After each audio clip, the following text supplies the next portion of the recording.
अधिसूचना जारी करके आज से 20 वर्षों पहले से वहाँ पे अगर कोई आदमी दाह संस्कार होने के बाद अगर कोई मिठाई खिला दे या कोई आदमी तिरही का कार्यक्रम कर दे,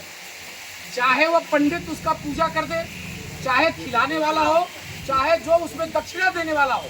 सारे लोगों को 7 साल के जेल कारावास की व्यवस्था की। इसलिए राजस्थान एक देश में पहला राज्य है जहाँ पर तेरहवीं का कार्यक्रम हो। और नहीं मरने के बाद जैसे हमारे गंगा घाट पर लोग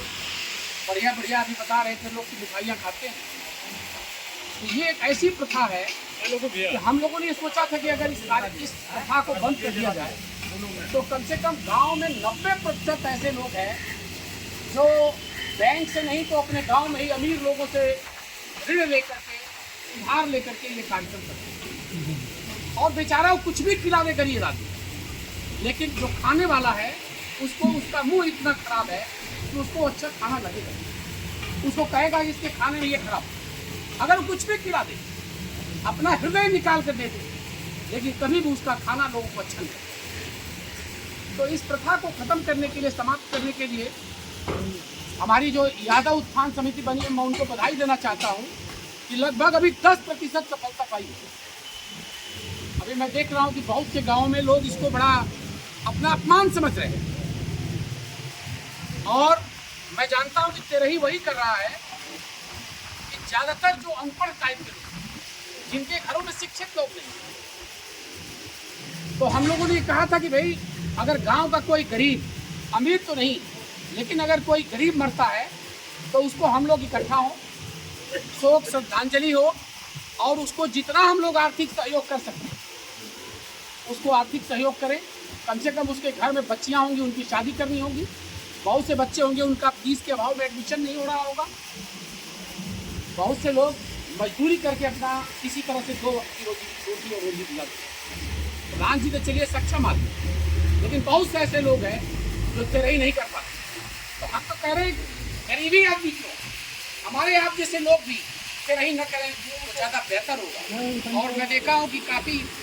अच्छे लोगों ने इस साल तेरही नहीं किया और शोक संवेदना व्यक्त करी है और श्रद्धांजलि सभा आयोजन करी। देखिए व्यक्ति कोई मरता नहीं। आपने अगर गीता पढ़ा होगा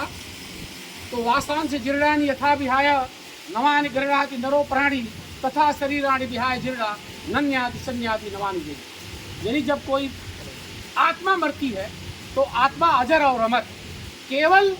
जिस तरह से पुराना शरीर आदमी त्याग देता है उसमें नया शरीर आता है, जिस प्रकार से पुराना कपड़ा निकल जाता है और नया कपड़ा आप पहन लेते हैं और पुराना कपड़े को निकाल के डालते हैं। हमारे प्रधान जी मरे नहीं, आपके और हमारे बीच ही उनकी आत्मा आपको देख रही है, सबको पहचान रही है,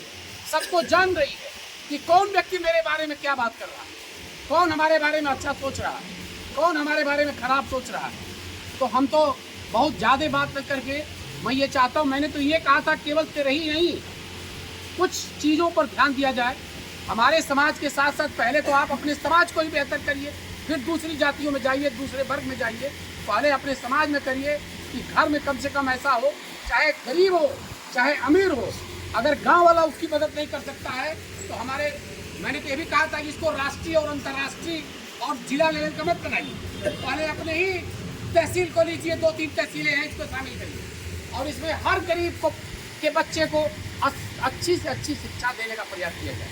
तो तेरही में जिन लोग बहुत अमीर लोगों के परिवार के लोग अगर स्वर्गवासी हो रहे हैं तो उनसे कहा जाए कि अगर आपके बहुत धनवान हैं तो आप एक स्कूल खोलिए और गरीबों के बच्चों को निःशुल्क पढ़ा दें। यही सच्ची श्रद्धांजलि होगी आपके माँ बाप को। उसी तरह से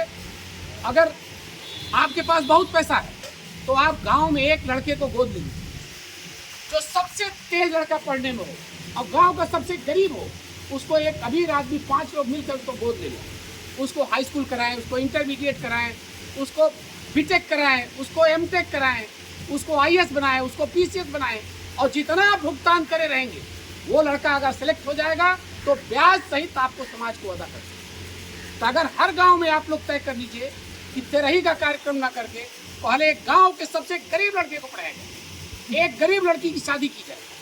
जो अपने दान दक्षिणा नहीं दे सकता है उसकी लड़की की शादी की जाए। तो अगर ऐसा हम लोग करते हैं तो मैं समझता हूँ कि हर गांव में 5 लोग ऐसे हैं कम से कम एक लड़की की शादी कर सकते और एक लड़के को पढ़ा सकते। और मैं इतना वादा करता हूँ कि अगर आप लोग जहाँ रहेंगे, जहाँ आप लोग का पसीना बहेगा, वहाँ हम लोग अपना खून बहाने को तैयार हैं और हम लोग हर तरह की आर्थिक मदद करेंगे। तो इस पर आप लोग शपथ लीजिए कि आप लोग पहले तो सक्षम हैं, तो अपने बच्चियों और बच्चियों को दोनों में भेद मत करिए, बच्चे और बच्ची में भेद मत करिए, दोनों को हायर एजुकेशन दिलाइए। नौकरी मिल रही है कि नौकरी नहीं मिल रही है, ये बहुत बात होगा। पहले उसको इतना अच्छा एजुकेशन दीजिए कि जब वो 99% पाए तो समझिए कि वो पढ़ाई कर रहा है। आजकल 60% पाने वाला फेलियर होता है, 60% पाने वाला थर्ड क्लास के बराबर है। जो आज से 30 साल पहले जो 60% पाता था, आज 90% वाले के बराबर है। तो इसलिए कोशिश करिए कि हम लोग आज प्रधान जी की इस श्रद्धांजलि सभा में आप लोग आए हैं, ये प्रण लेके जाइए कि अपने घर वाले को तो पढ़ाइए ही, अपने पड़ोसी को भी पढ़ाइए और कम से कम इतना कोशिश करिए कि अपने समाज के लोग अपने पट्टीदार से लड़ाई मत करें। हमारे समाज में मैं देखता हूँ कि अगर गांव में कोई आदमी तरक्की करता है तो उसका पट्टीदार ही उसका पैर खींचना शुरू करता है। अगर उसका रास्ता उसके घर जाने का होगा तो उसका रास्ता ब्लॉक करता है। अरे उसको जाना है तो उसको 2 फीट और जगह दे दो। अगर मुकदमे में फंस जाओगे तो 2 फीट के बजाय आपको 10 फीट देना पड़ेगा। इन्हीं सब बातों के साथ मैं चाहता हूं कि आज ये इसमें आप लोग श्रद्धांजलि सभा में